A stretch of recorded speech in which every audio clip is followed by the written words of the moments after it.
Let the reader begin by noting here the faith and the degree of intelligence, as well as the social and religious customs that find expression in our Sumerian and Akkadian texts, those immeasurably old and oldest treasure houses of human ideas. There are proverbs, some of them closely paralleling our modern sayings. There are spells to ward off evil, such as our age has almost but not quite outgrown.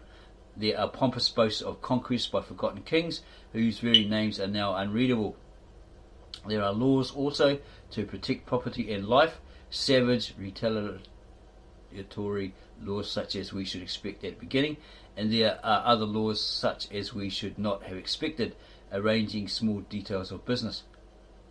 Instead of a single patriarch or ruler deciding all matters of hand by a rough personal sense of justice, there was already a complex social code seeking to fix broad impersonal relationships of equal standing for all men. As for the religious chants, they speak of good powers and evil powers, gods and demons, but these show no larger religious thought. Their imagined deities were little more than men. Each city had at first its own god, and sometimes he could not even protect his special city, so as people did not think of him as very powerful. It was quite natural that some other city having a god a little stronger should fight against him. The Great Age of Babylonia, Hammurabi or Hammurabi's Code, the Creation Epic. From these early Sumerian and Akkadian days arose at last the great empire and rich civilization of the city of Babylon.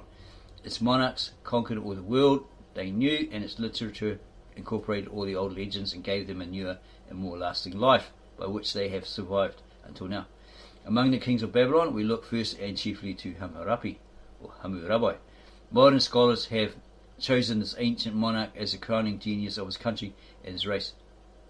If Babylon had been famed before his day, he extended both its fame and its power until they seemed illimitable. He gathered the old laws of his land, the laws of Hammurapi, and framed them all into a single code which still survives. He wrote personal letters which we can read today. His name means more to us than that of any other Babylonian before Nebuchadrezzar. Somewhere under Hammurapi's time, perhaps in the peace which under his dominion extended up and down the length of the sorely suffering valley of the great river, literature reached its fullest splendour. Most of the later texts now found proved to be copies of older works dating back in one way or another to this great Babylonian period. Then arose the Creation Epic, founded on still earlier Sumerian tales, but now assuming its final form. Indeed, several varying creation legends have been preserved and are here given.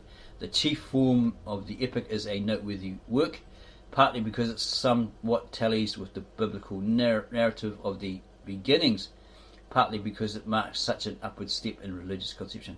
The Babylonians had become wholly convinced that holy with the WH means wholesome, purely convinced that their chief god, Marduk, was more powerful than any other. So they thought of him not exactly as ruling the world, but at least as being able to defeat any other deity. They enlarged the conception of him until in the epic he becomes a civilized god who wars against chaos and the monsters of darkness, and he conquers. But the struggle is not an easy one. Marduk must fight his very best, just as in real life Babylon must keep constant ward against all the wild and terrible barbarians sweeping down upon her valley from the unknown regions of the outer world. The Gilgamesh Epic. To this age also belongs apparently the Gilgamesh Epic, the story of a national hero and ancient king, which includes the tale of the flood and many other old legend. This Gilgamesh Epic has been declared by modern critics the finest flower of Babylonian literature. Modern English poems have been built upon it, yet the ancient epic itself has never been fully translated into English. Apparently there is a new full translation in English available online. For this reason, Professor Jastrow has prepared for the greatest volume a special translation, the fullest which has yet been given in our language. As the Gilgamesh story also includes a love tale or something that approaches this, the epic thus becomes Earth's first romance. If you ever read it, you'll find that a maidservant was sent out to entice this wild man, I've forgotten his name, who became Gilgamesh's best friend, his best buddy. It seems to give off a touch of soft porn, okay, because she lays in the grass and entices him, and then he falls for her, and then animals run away from him, and he becomes tamed. To this fascinating ancient epic are here added several other tales. Okay, what does it say here? As the Gilgamesh story also includes a love tale or something that approaches this, the epic thus becomes Earth's first romance, or, as we said if you read it, soft porn. To this fascinating ancient epic are here added several other tales rich with vivid glimpses into the world of early days. Sometimes these tales resemble closely and most instructively some passages of our own Bible, but it may be well to warn the reader that in the early days of Babylonian discovery, these resemblances were somewhat exaggerated. Scholars were so interested in tracing every similarity that they succeeded in finding some which did not exist.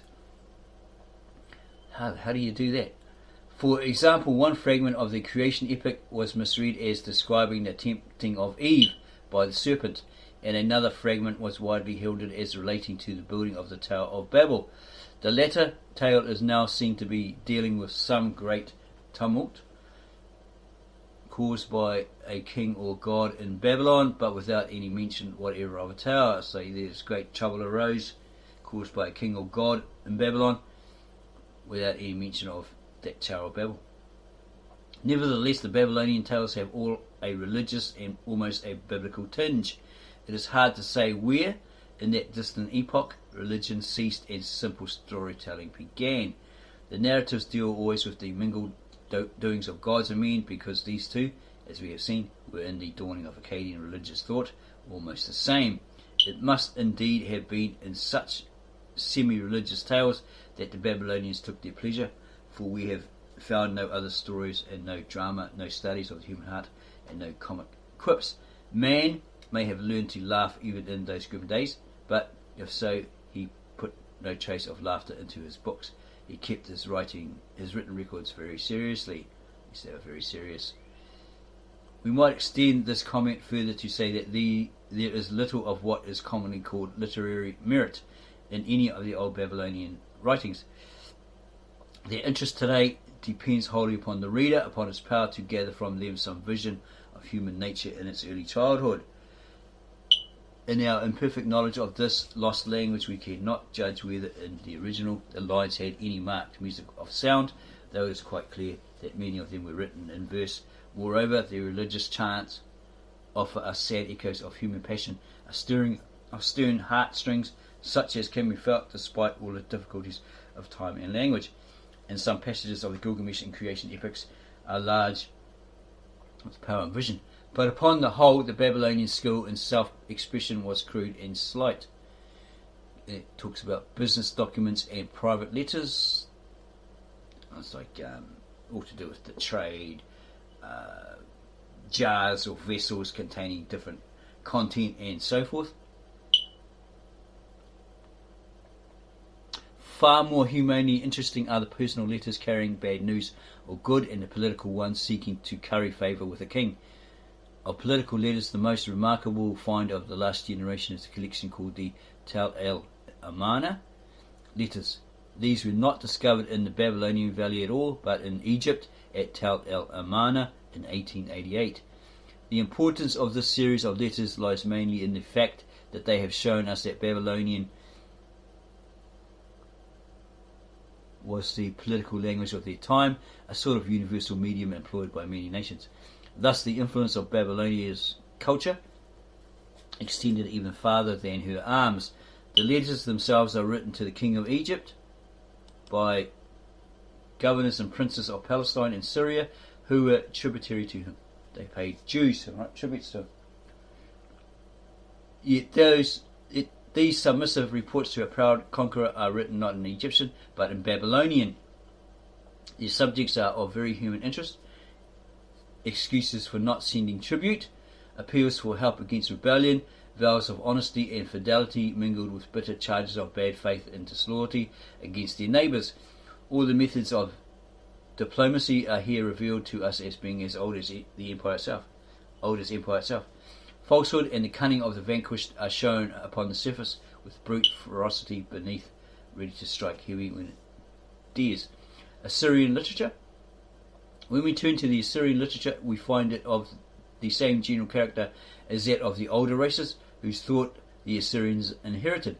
The later records of boastful kings still read much like that of those of Sargon and Hammurapi,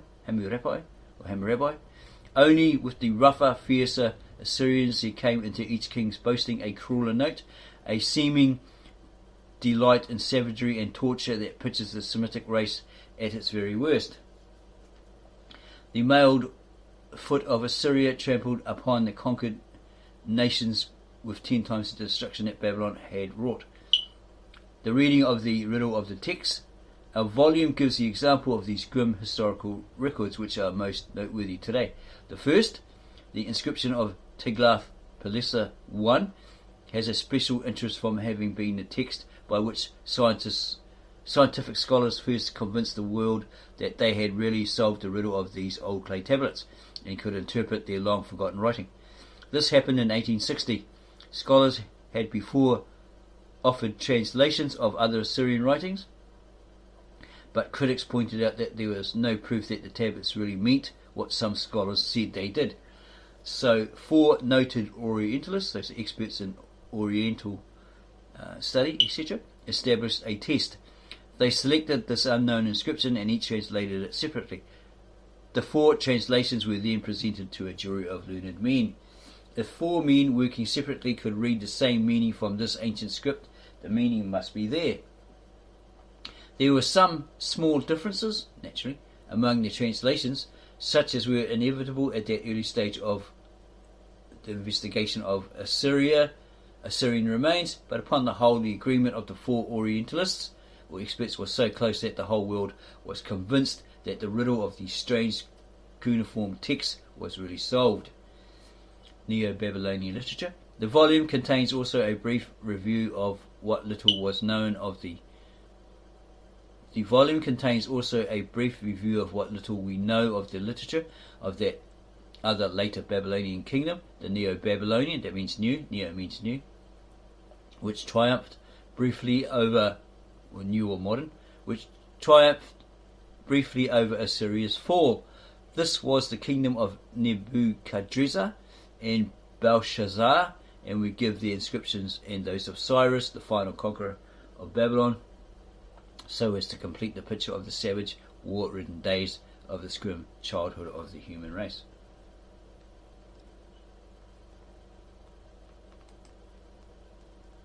The legends of Babylon that survived its fall.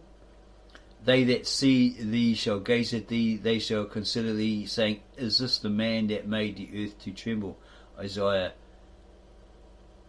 14:16. And Babylon shall become heaps, a dwelling place for jackals, and astonishment and a hissing without inhabitant. Jeremiah, is that 51:37. The legends of Babylon that survived its fall. Introduction.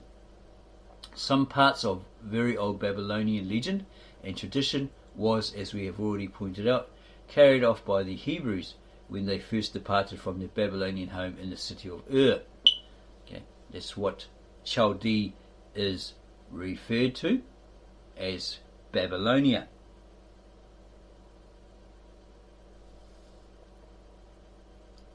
Hence, the book of Genesis must be reckoned among our most valued sources of knowledge of Babylonia.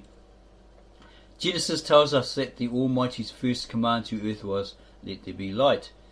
Those words have been made the opening quotation and motto of the present series of volumes, because from that divine command sprang not only all Babylonian and Hebrew culture, but also every form of human progress everywhere.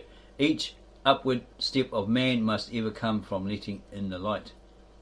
The reader then might well begin this volume by reviewing the first chapters of Genesis to gather their picture of Old Babylonia, the biblical land of Shinar or Sumer, or of light, the starting place of human civilization. There lay the Garden of Eden, circled by its 4 rivers, the fertile region of the lower Euphrates. There still towers the enormous bulk of Mount Ararat, on which Noah landed with the ark. There arose the cities of Babel and Erech and Akkad and Kalna in the land of Shinar, wherein Shinar is but another form of Sumer, and all the names are easily identified with those of Babylonia. There also the huge temple tower of Babel or Babylon was lifted high toward heaven, while around its base the traffic of all the nations of earth, gathering in earth's first great mercantile metropolis, may well have culminated in a very Babel of conflicting, shouting tongues. Yet it must be remembered that the Hebrew narrative remained long unknown to the masses of mankind. Greece and Rome drew their scanty knowledge of Babylonia not from Genesis but from the Babylonian priest Berossus. To explain his land to its Grecian conquerors, Berossus wrote its history. His volume has long since perished, but fragments of it were quoted by other authors and have come down to us.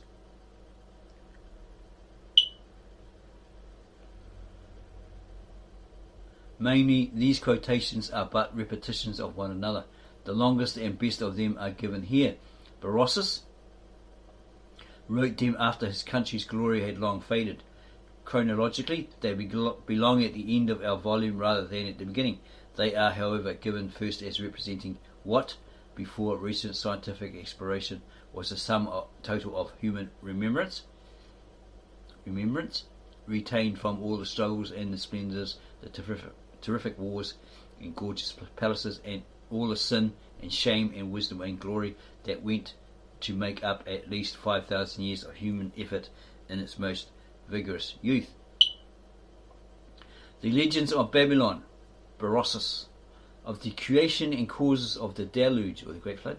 Berossus, in his first book concerning the history of Babylonia, informs us that he lived in the time of Alexander the son of Philip, Alexander the Great, the Macedonian, and he mentions that there were written accounts preserved at Babylon with the greatest care, comprehending a term of 15 myriads of years. Is that like millenniums? These writings contained a history of the heavens and the sea, of the birth of mankind, also of those who had sovereign rule, and of the actions achieved by them. And in the first place, he describes Babylonia as a country which lay between the Tigris and Euphrates. He mentions that it abounded with wheat, barley, ochre, is that like ochre? Ochre, O-C-R-E, sesamum, that was sesame, and in the lakes were found the roots called gongai, which were good to be eaten and were in respect to nutriment like barley. So what would that be, like some sort of seaweed? There were also palm trees and apples and most kinds of fruit. Fish too, and birds, both those which are merely of flight and those which take to the element of water. The part of Babylonia which bordered upon Arabia was barren and without water, but that which lay on the other side had hills, and it was fruitful.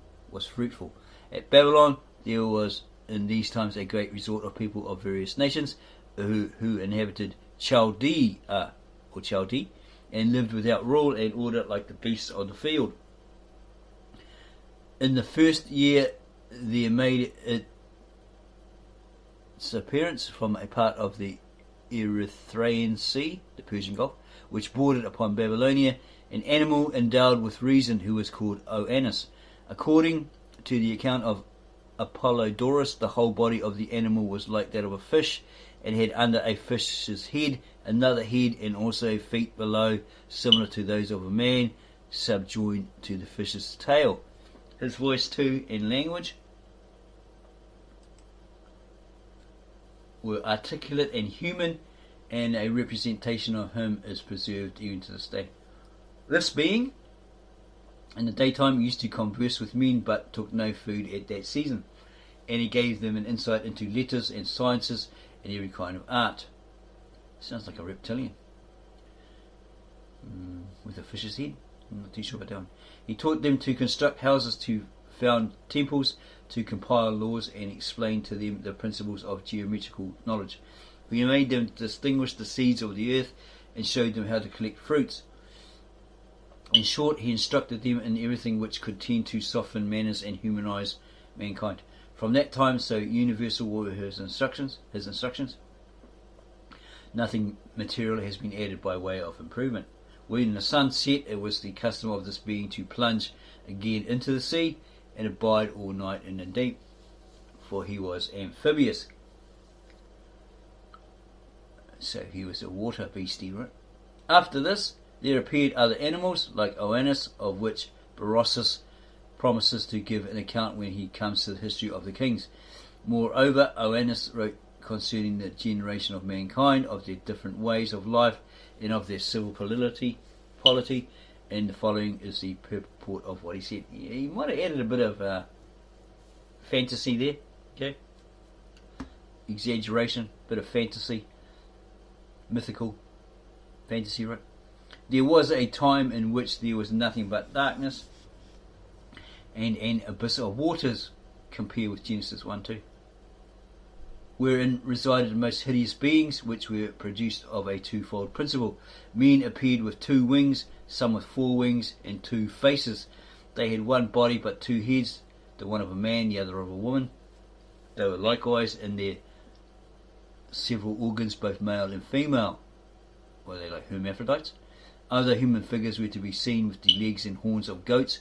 Some had horses' feet, others had the limbs of a horse behind, but before were fashioned like men, resembling hippocentaurs. So that's probably where all these Greek myths, etc., stemmed from. Bulls likewise bred with the heads of men, and dogs with 4-fold bodies and the tails of fishes. Also horses with the heads of dogs, men too, and other animals with the heads and bodies of horses and the tails of fishes. In short, there were creatures with the limbs of every species of animals. Add to these fishes, reptiles, serpents, with other wonderful animals, which assumed each other's shape and countenance.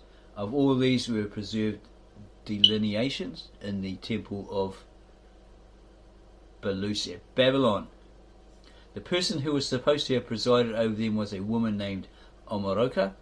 This is a Greek corruption of the Aramaic word Amkia, i.e. the deep, the ocean, which in the Chaldee language is Thalath, which in Greek is interpreted Thalassa, the sea, but according to the most true computation, it is equivalent to Selene. Selene? I think that's Selene, the moon.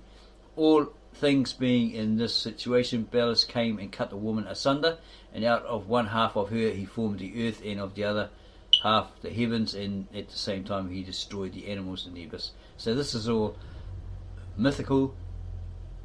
Using logic and common sense, it sounds like it's very mythical. All this, he says, was an allegorical description of nature. Yes, allegorical. For the whole universe consisted of moisture and animals being continually generated therein. The deity Belus, above mentioned, cut off his own head, and upon which the other gods mixed the blood as it gushed out with the earth, and from thence men were formed. On this account, it is that men are rational and partake of divine knowledge. This Belus, whom men call Dis or Pluto, divided the darkness and separated the heavens from the earth and reduced the universe to order.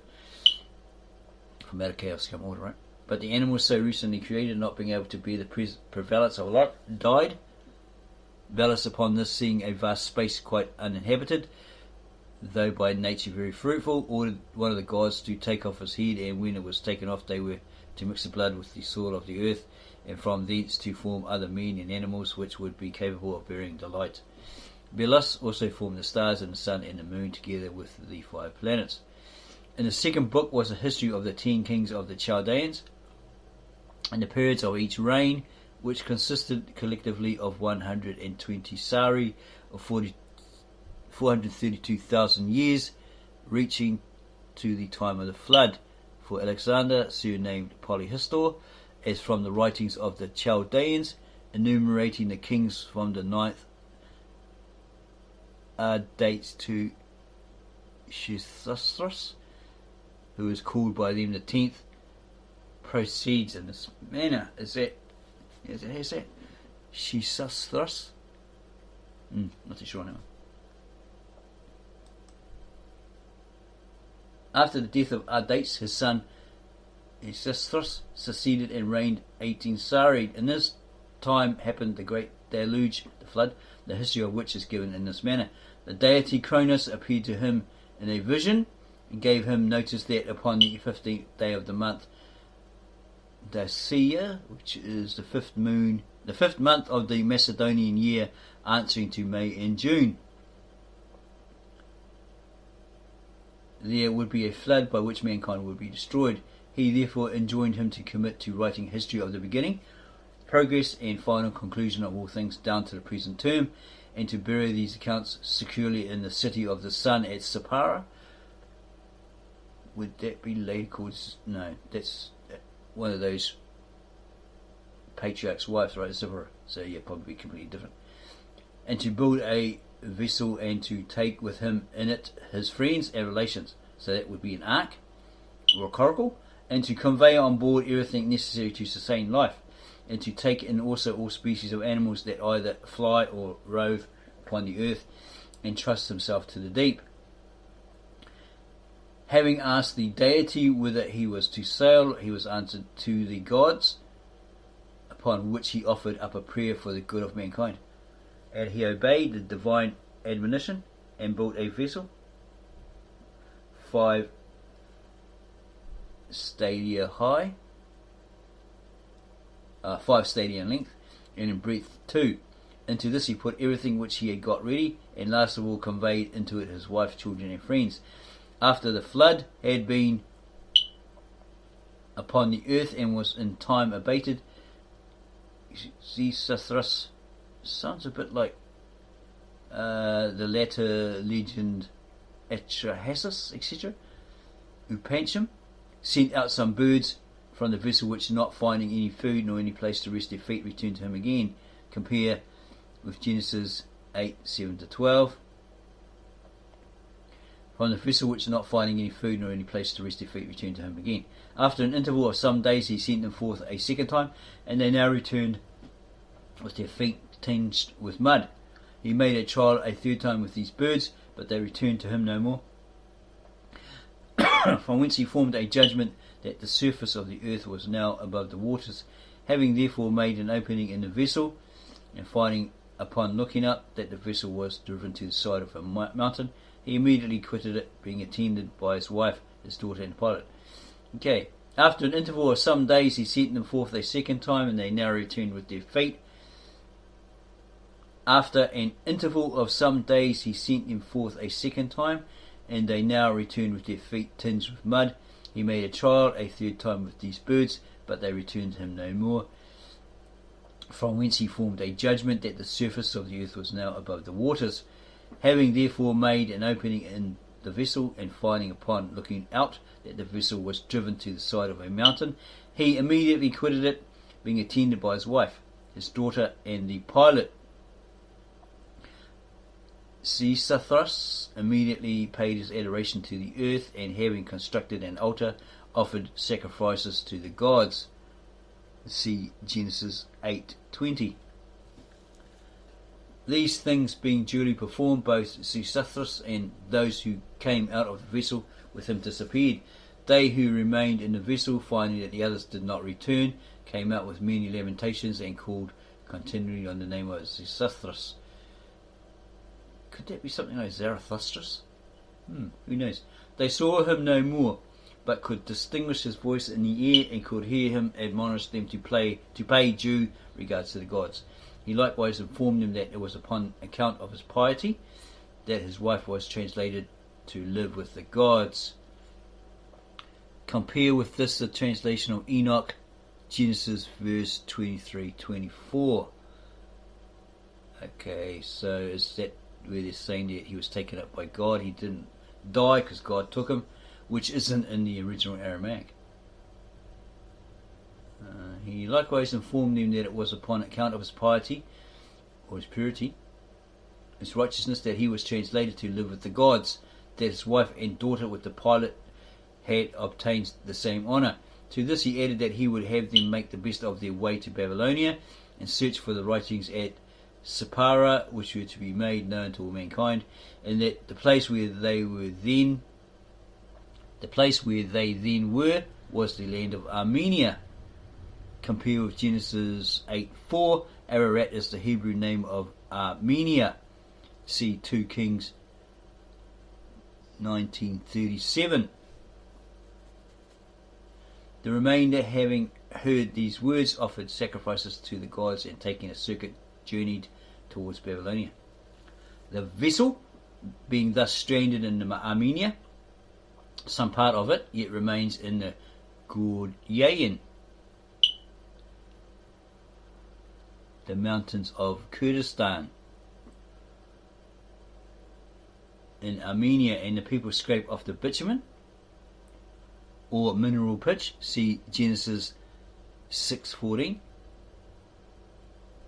with which it had been outwardly coated, and make use of it by way of alexipharmac, i.e. an antidote to poison, and an amulet or charm against the evil eye. An amulet. In this manner they returned to Babylon, and having found the writings at Sippara, they set about building cities and erecting temples, and Babylon was thus inhabited again. Syncellus's Chronicon. Of the Babylonian and Assyrian kings. So that's probably where this information can be found, is in Syncellus's Chronicon. Of the Babylonian and Assyrian kings, in addition to the above, Polyhistor continues thus. After the deluge, the great flood, says he, Evixius held possession of the country of the Chaldeans during a period of 4 Neri, and he was succeeded by his son Comos Belus, who held the empire 4 Neri and 5 Sossi. But from the time of Shisuthras and this is 12. Okay. Cassiadra. The time of the flood to that period at which the Medes took possession of Babylon, there were altogether 86 kings. Polyhistor enumerates and mentions each of them by name from the volumes of Berossus, the duration of the reigns of all of which kings comprehend a period of 33,091 years. But when their power was thus firmly established, the Medes suddenly levied forces against Babylon to surprise it, and to place upon the throne kings chosen from among themselves. He, Polyhistor, then gives the names of the Median kings, 8 in number, who reigned during the period of 224 years, and again 11 kings during. No number is given in the original text. Years, and again 11 kings during ... years. Then 49 kings of the Chaldeans, 458 years. Then 9 kings of the Arabians, 245 years.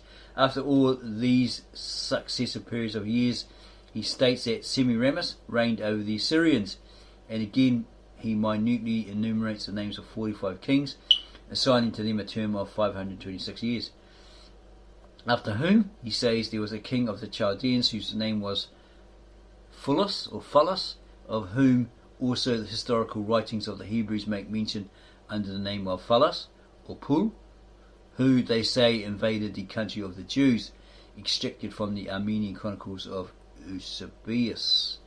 Okay, isn't that like a Roman or something like that historian that many theologians etc. say, yeah, he tend to exaggerate things, he can't really be trusted, yeah, he lies about stuff, all that sort of stuff. Go do your own personal research on that guy. Pretty sure it's the same guy. Of Sennacherib and his successors. And after him, Paul, according to Polyhistor, Sennacherib was king. The Chaldean historian also makes mention of Sennacherib himself and Esarhaddon. See, this here you have to make note this is probably the Greek rendition of its ancient name. Okay. Esarhaddon or Esarhaddon, his son in Merodach Baladanus, as well as Nebuchadnezzar. Okay, that sounds like Greek for Nebuchadnezzar. And Sennacherib reigned 18 years, and after him his son Esarhaddon reigned 8 years. Esarhaddon reigned 8 years. Then Salmugina reigned 21 years, and so forth. Therefore, from Sennacherib to Nabuchodonosor is comprehending a period altogether of 88 years. It's pretty sure that's Nebuchadnezzar.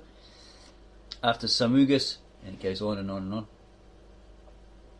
Okay, listing all these kings, etc., etc., what happened. Extracted from the Armenian Chronicon, or Chronicles of Eusebius of the great year. Berossus, who thus interprets the Babylonian tradition, says that these events take place according to the course of the stars, and he affirms it so positively as to fix the time for the general conflagration of the world and the deluge.